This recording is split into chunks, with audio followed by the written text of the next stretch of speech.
এই ট্যুরে আমরা এমন একটা জায়গায় গিয়েছিলাম যেখানে এক ট্যুরেই আমরা পেয়েছি পাহাড়, মেঘ, বোট অ্যাডভেঞ্চার, লেক ভিউ, সাথে ক্রেজি কিছু অ্যাক্টিভিটিস আর এমন কিছু মুহূর্ত যেগুলো লাইফ টাইম মাথা থেকে যাবে না। এই ট্যুরে আমরা শুধু রাঙামাটি ঘুরিনি, আমরা লিটারালি 3 দিন বাস্তবতা ভুলে ক্রেজি ভাবে বেঁচেছিলাম প্রকৃতির সঙ্গে। So this is the story of mountains, lakes and memories call Rangamati. আচ্ছা, প্রথমে একটু বলে নেই এই ট্যুরের প্ল্যানটা কিভাবে হয়। হুট করে একদিন দুপুরে একটা গ্রুপ খোলা হলো রাঙামাটি ট্যুর নামে, আর গ্রুপের প্রথম মেসেজটাই ছিল এটা। এই গ্রুপ দিয়ে যদি রাঙামাটি যাওয়া হয়,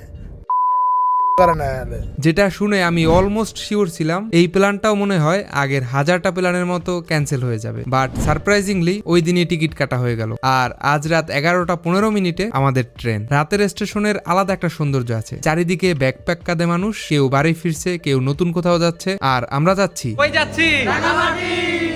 ট্রেন ছাড়ার আগেই সবার চোখে মুখে এক্সাইটমেন্ট শুরু হয়ে গিয়েছিল। কেউ কেউ তো অলরেডি রিল বানানো শুরু করে দিয়েছে। তারপর ধীরে ধীরে ট্রেনটা ছাড়লো কমলাপুর এবং বিমানবন্দর থেকে আমাদের সঙ্গে যুক্ত হলো বাকিরা। ট্রেন ছাড়ার পর থেকেই ভাই ব্রাদার গুলা লিটারালি নাচতেছিল।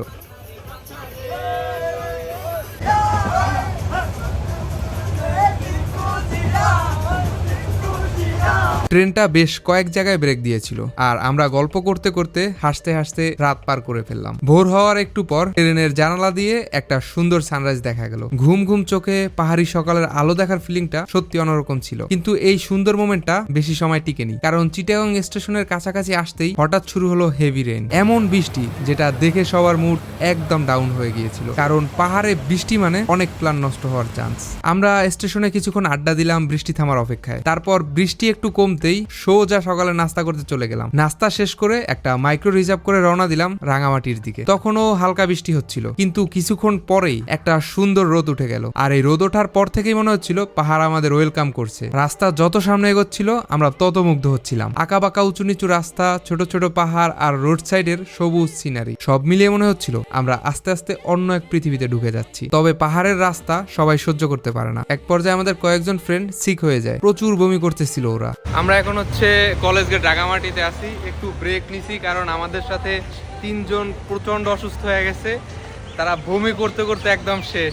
তাই আমরা ব্রেক দেই, পানি খাই, মেডিসিন খাই, তারপর আবার জার্নি শুরু করি। এই জিনিসগুলোই আসলে গ্রুপ ট্যুরের রিয়েল মেমোরি, কারণ সবকিছু পারফেক্ট হলে স্টোরি জমে না। অবশেষে আমরা পৌঁছাই রাঙামাটি আর আমাদের রিসিভ করে মুসাব্বির আমাদের পলিটেকনিকের ফ্রেন্ড ও ছোটবেলা থেকেই রাঙামাটিতে বড় হয়েছে। আমরা প্রথমে হোটেলে গিয়ে ব্যাগ রেখে আবার বের হয়ে পড়লাম। ওই দিন প্রচুর গরম পড়েছিল, তাই বের হয়েই একটা আইসক্রিম খেয়ে সবাই সিএনজিতে উঠলো আর আমি উঠে বসলাম মুসাব্বিরের বাইকে। আমাদের প্রথম ডেস্টিনেশন ছিল অরণ্যক রিসোর্ট। আর মুসা আমাদেরকে একটা জায়গা নিয়ে আসছে, যে জায়গাটার নাম হচ্ছে অরণ্যক, আর এটা হচ্ছে আর্মিদের ক্যাম্পাস। এই জায়গাতে এটার ভিতরে নাকি সুন্দর একটা সুইমিং পুল আছে। তো আমরা দুপুরে ওই জায়গায় গোসল টোসল করবো, যার কারণে এই জায়গায় আসা।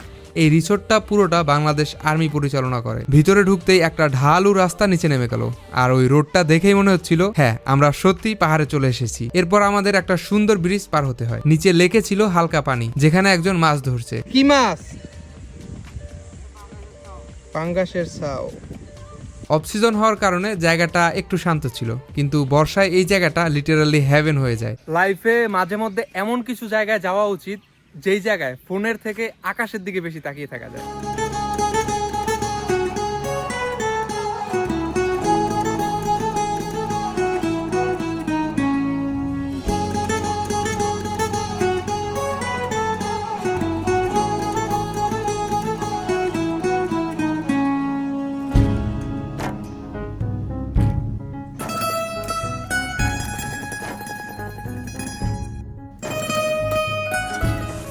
ভাই এই জায়গাটার চারিপাশ এত সুন্দর। আমরা যদিও অফ সিজনে চলে আসছি, এখন পানি খুবই কম। এই যে আমি এখন হাঁটতেছি, এটা কিন্তু লেকের ভিতর দিয়ে হাঁটতেছি। বর্ষায় যখন এই জায়গাটার সিজন থাকে তখন এই পুরো জায়গাটা পানিতে ভরপুর থাকে, আর এই জায়গাটা স্বর্গের থেকে কোনো অংশে কম নয়। ওই যে আমাদের বোট রেডি, সবাই বোটে উঠতেছে। এখন বোটে উঠে আমরা ওইদিকে যাব। এরপর আমরা বোটে উঠে পড়লাম। লেকের মাঝখান দিয়ে বোট এগিয়ে যাচ্ছিল, আর চারপাশের ভিউ দেখে আমরা লিটারালি চুপ হয়ে গিয়েছিলাম, কারণ কিছু সৌন্দর্য আছে যেটা দেখলে কথা কমে যায়। প্রায় 5 মিনিট পর আমরা পৌঁছে গেলাম হ্যাপি আইল্যান্ডে। এই জায়গাটাতে আসার জন্য ওরা আমাদের থেকে 200 টাকা করে টিকিট নিছে। আমি ভাবতেছিলাম যে দূর এতগুলো টাকা নিল, বাট এই জায়গায় আসার পরে ভাই পুরাই পয়সা উসুল। মানে এত জোস একটা জায়গা, বলে বুঝাতে পারবো না। লেকের মাঝখানে ছোট্ট একটা আইল্যান্ড, এখানে একটা বড় সুইমিং পুল আছে আর পুলের মাঝেই আছে কিছু রাইডস। আমরা ড্রেস চেঞ্জ করে ঝাঁপিয়ে পড়লাম পানিতে।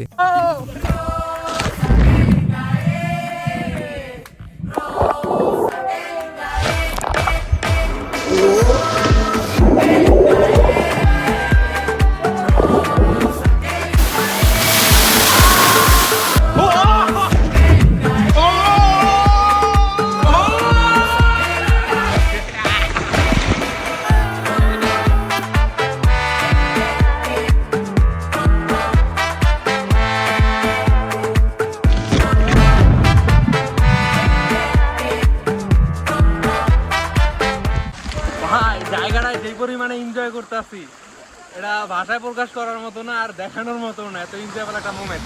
ওহো, সেই সেই ভাই ওই মোমেন্টগুলো এক্সপ্লেন করা কঠিন। 10 জন মানুষ, কোনো টেনশন নাই, কোনো প্রেশার নাই, শুধু হাসাহাসি আর এমন কিছু মজা যেগুলো বলে বোঝানো অসম্ভব। সবাই সুইমিং করছিল আর আমি মুসাব্বিরকে নিয়ে আশপাশটা একটু এক্সপ্লোর করতে বের হলাম। আর তখনই আমরা এমন একটা জায়গা দেখি যেটার ভিউ দেখে লিটারালি মাথা নষ্ট হয়ে যাচ্ছিল।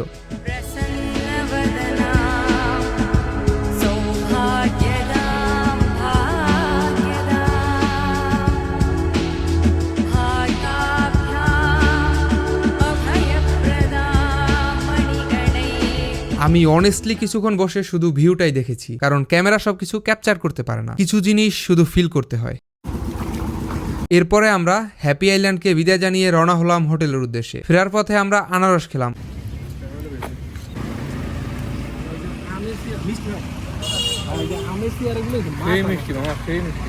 তারপর হোটেলে ফিরে ফ্রেশ হয়ে লাঞ্চ করতে গেলাম হোটেল কসমসের রুফটপ রেস্টুরেন্টে।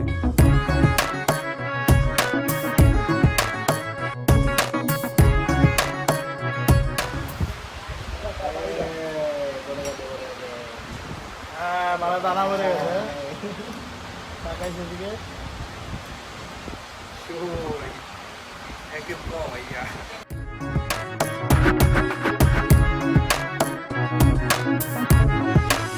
আর ভাই এটার টেস্ট সত্যি ইনসেন ছিল। সবাই লিটারালি প্লেট চেটে ফুটে খেয়েছে। কিছুক্ষণ রেস্ট নিয়ে আমরা আবার বের হয়ে পড়লাম রাঙামাটি শহর ও আশপাশটা ঘুরে দেখার জন্য। 2টা সিএনজি রিজার্ভ করে পুরো রাঙামাটি ঘুরতে শুরু করলাম। প্রথমে গেলাম RSD lake view garden. Rangamati শহরের পাশেই লেক ভিউ নিয়ে তৈরি করা খুব সুন্দর একটা জায়গা, বসার সুন্দর পরিবেশ আর বড় ওয়াকিং স্পেস আছে এখানে। তারপর আবার একটু দাঁড়ালাম ব্রাজিল আর্জেন্টিনা ব্রিজে। এরপর থেকে শুরু হলো আসল পাহাড়ি ফিল, আঁকাবাঁকা রাস্তা, উঁচু নিচু পথ, আর একটু পরপরে রিভিল হচ্ছিল কাপ্তাই লেকের মায়াবী সৌন্দর্য। এভাবে যেতে যেতে পৌঁছে গেলাম বিলাইছড়ি পাড়া বাজারে। এখানে পাহাড়ি মানুষজন নানা ধরনের ফ্রুটস আর ভেজিটেবল নিয়ে বসেছিল। আমরা কিছু আম কিনে খেলাম, টেস্টটা অসাধারণ ছিল। সেরা ভাই, আসলে 24-এর মাল 26-এর রেজিস্ট্রেশন সেরা। তারপর কিছুক্ষণ আমি মুসাব্বিরের বাইক রাইড করি। ভাই এটা ছিল পাহাড়ের আসল মজা। পাহাড়ি রোডে বাইক রাইড করার ফিলটা সত্যি ইউনিক। তারপর আমরা পৌঁছে যাই আই লাভ রাঙামাটি ভিউ পয়েন্টে। এটা রাঙামাটির অনেক ফেমাস একটা জায়গা। এখানে এসে সবাই নিজেদের মতো করে এনজয় করছিল। অনেস্টলি এই জায়গাটা আমার পার্সোনালি অনেক ভালো লেগেছে। ব্রিজের এক পাশে কাপ্তাই লেক আর এক পাশে পাহাড়, অসাধারণ একটা দৃশ্য, যেটা দেখে আমি শুধু ভাবতেছিলাম বাংলাদেশ এত সুন্দর হতে পারে। তারপর আবার সামনে এগোতে থাকলাম। এটা আমার জীবনের প্রথম পাহাড়ি রাইড, আর উঁচু নিচু ঢালু রোডগুলো সত্যি বুক কাঁপিয়ে দিচ্ছিল। শেষে আমরা গেলাম টি ব্রেক পয়েন্টে। এটা ছিল আমাদের আজকের লাস্ট স্টপ। এখানে এসে আমরা লিচু খেলাম। পাহাড়ের ফলগুলোর টেস্ট একটু আলাদা হয়, অনেক বেশি মিষ্টি আর ফ্রেশ লাগে। আমরা কাপ্তাই লেকের মায়াবী সৌন্দর্য এনজয় করছিলাম। এমন সময় মুসাব্বির বলল, চল তোকে আরেকটু পাহাড়ের ফিল করাই। এরপর আমি যা দেখলাম, যা অনুভব করলাম, সেটা নিঃসন্দেহে আমার জীবনের অন্যতম সুন্দর একটা মুহূর্ত।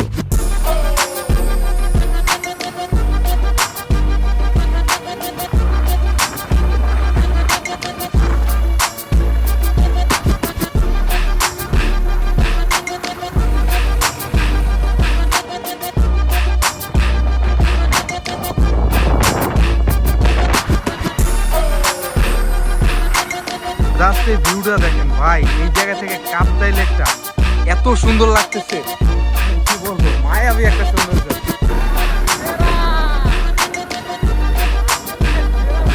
ভাই শান্তি যদি কোনো জায়গার নাম হতো তাহলে সেটা নিঃসন্দেহে রাঙামাটি হতো। ফেরার পথে আমরা একটু পাহাড়ি টঙে বসলাম, সেখানে চা খেলাম আর দারুণ একটা সানসেট দেখলাম। সন্ধ্যাবেলা এই ভিউ দেখতেছি আর এক কাপ চা নিয়ে চা খাচ্ছি, অস্থির একটা মোমেন্ট। তারপর রাতে রাঙামাটি শহরে ডিনার করে হোটেলে ফিরে গেলাম, কারণ রাতে আর কোনো প্ল্যান ছিল না। কিন্তু হোটেলে ফিরে যখন আমি ফ্রেশ হয়ে বের হয়েছি তখন আমার সঙ্গে এটা হয়।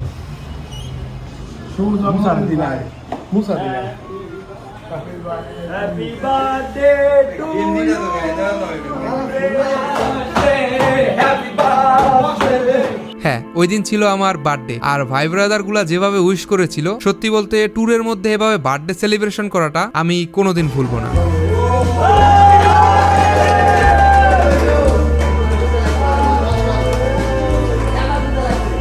ওই রুমের হাসি, নাচানাচি, চিৎকার আর মানুষগুলোর ভালোবাসা সবকিছু লাইফ টাইম মেমোরি হয়ে থাকবে।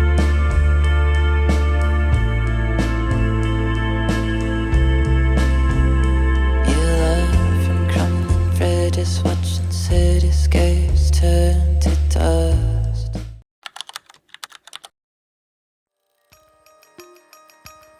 রাঙামাটির আসল সৌন্দর্য পাহাড়ে না, আসল সৌন্দর্য লুকিয়ে আছে কাপ্তাই লেকের ওই নীল পানির মাঝে। আর আজকে আমরা পুরো একটা দিন কাটাবো বোটের উপরে ভেসে, পাহাড়ের আরো গভীরে হারিয়ে গিয়ে।